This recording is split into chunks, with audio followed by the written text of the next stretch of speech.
My room at Luxor was a bit of a mixed bag. Aspects of it felt really nice for a lower tier property, but there were also some glaring blemishes that you should see before you book.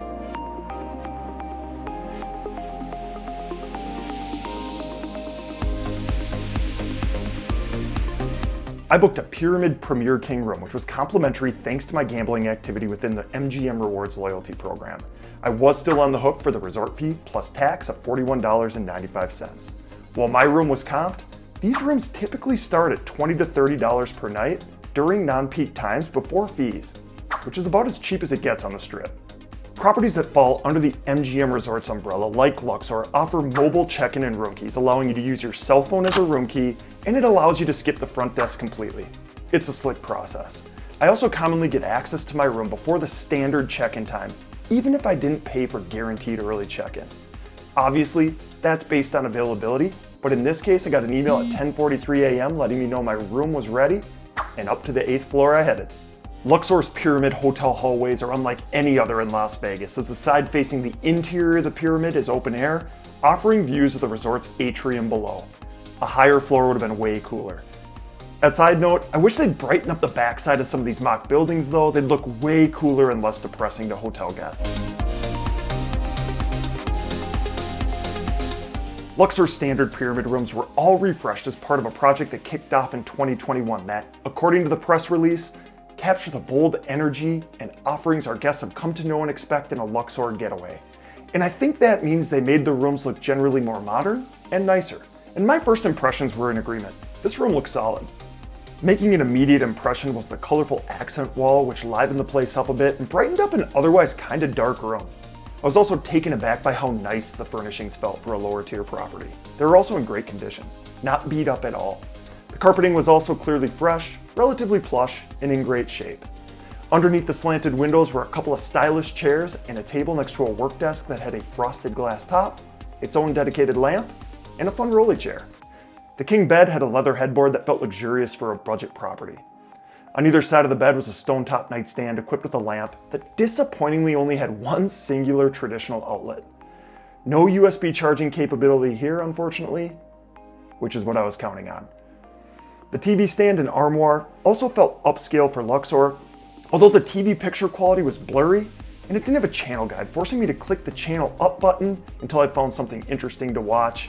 But then the TV FOMO kicks in. What if there's something more interesting on another channel that I don't know about? It's 2024. Crisp picture, modern guide is a minimal expectation. The AC unit was ancient, but she did good work keeping me cool. There was also a fashionable full-length mirror between the bathroom and the room. Speaking of, the bathroom was basic and a bit tight, offering a single sink vanity, toilet, and glass enclosed shower, in addition to unbranded bath products. So what's not to like, aside from a fuzzy TV?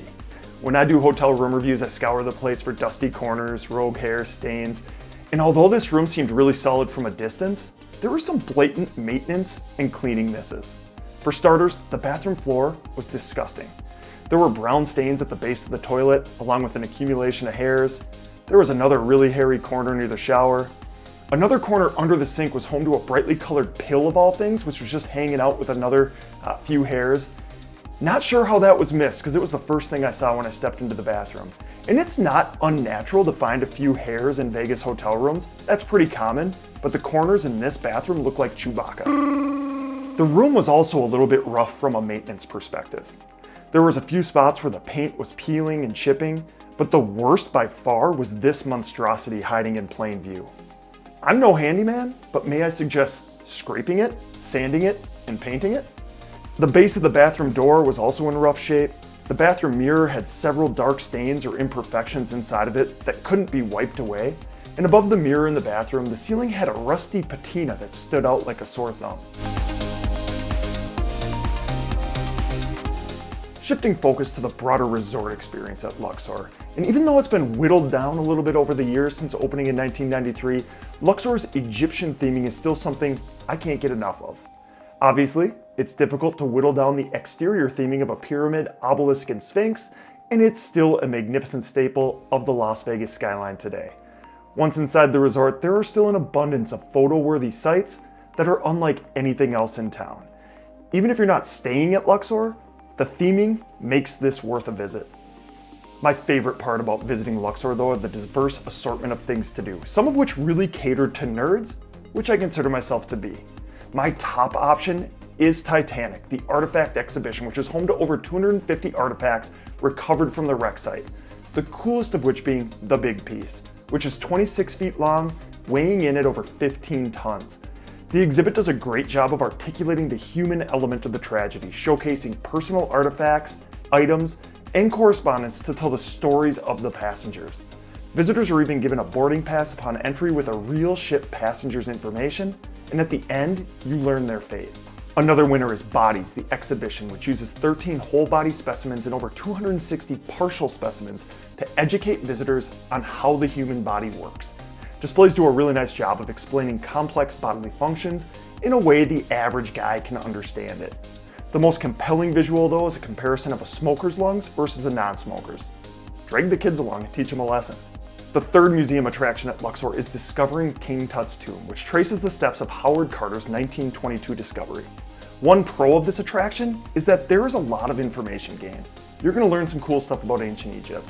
There are also some pretty cool visuals. It is a good looking museum attraction. The lame part is that you're paying around $30 to see a ton of artifacts that are recreations. There isn't a real artifact in the joint, which I embarrassingly did not realize until about halfway through my first visit. Maybe it was naive of me to expect real artifacts to be on display, but I left this one underwhelmed. Play Playground is a newer adult-only attraction that offers 20 plus carnival-style games that are pretty unique, like Bullseye Bounce that tasks you with sticking to a Velcro target, This Gauntlet, which has you dodging swinging poker chips, Ringer Run, which tasks you with navigating a zigzagging metal bar with a ring without touching it, and Perfect Popper, which is like the game Perfection among others. An all-day pass costs $37 and allows you to play 12 games of your choice.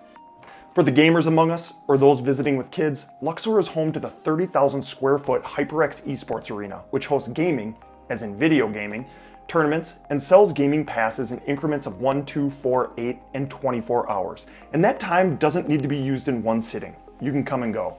They serve food and even have a couple bars. Shows at Luxor include Fantasy, a burlesque show that's been running for 25 years, Carrot Top, and the instantly recognizable Blue Man Group. Luxor's pool area spans over 125,000 square feet, according to the website. While not necessarily fancy or luxurious feeling, it's a pretty cool looking scene surrounded by Egyptian columns, palm trees, trickling waterfalls, and the pool deck offers views of Luxor's Pyramid and Mandalay Bay to the south. I visited near the end of the season, and temperatures were relatively cool, but there were an abundance of open loungers available. Luxor's casino had a good energy to it and is home to over 1,100 slot games. That energy level ramped up in the evening when live music at the centrally located Centra Bar revved up. When I visited, table game minimums were $10 for blackjack, $15 for craps and roulette, and carnival games were set at $15. Luxor's BetMGM Sportsbook is on the small side though, and isn't all that impressive. Luxor's location isn't amazing as it sits in a somewhat secluded position on the south end of the strip. Fortunately, there's a free tram that connects it to Excalibur to the north, which is closer to the action in resorts like MGM Grand and New York, New York. There's also an indoor walkway that connects it to both Mandalay Bay to the south and Excalibur to the north, which I personally prefer to the tram. Just feels quicker and more direct in my opinion.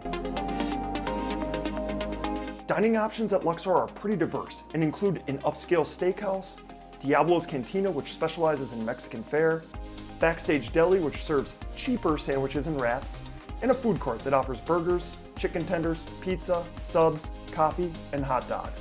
There's even a second Starbucks on the casino level.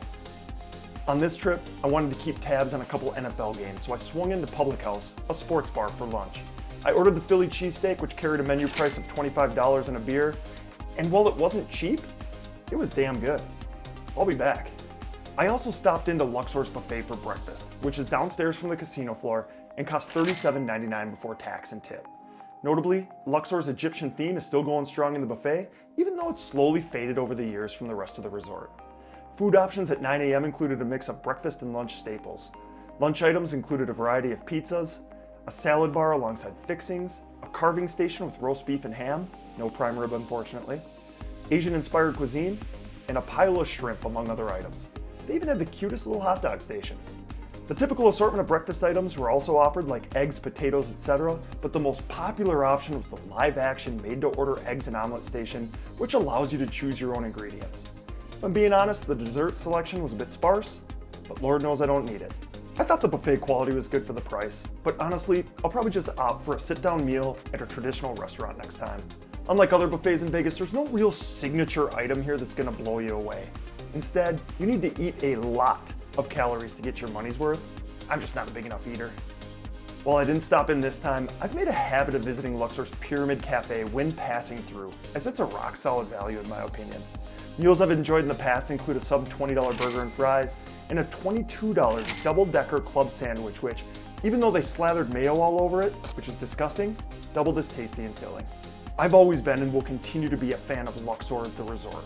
Attractions like Play Playground, Titanic, and Bodies are extremely cool, and the visual of the cavernous atrium and theming elements are nothing short of spectacular. The casino's buzzing, the sprawling pool deck is a cool spot, and dining options are available at all price points. Luxor is a great spot to visit and hang out. Looking at the hotel room though, cleanliness, specifically in the bathroom, just wasn't up to standards. It was disgusting. And to be clear, I didn't come into this experience expecting Bellagio level quality. Not even close. A budget-friendly hotel room at a lower tier property is going to have some dings and imperfections. That's expected. Although the peeling paint on the ceiling was a little bit more than I expected.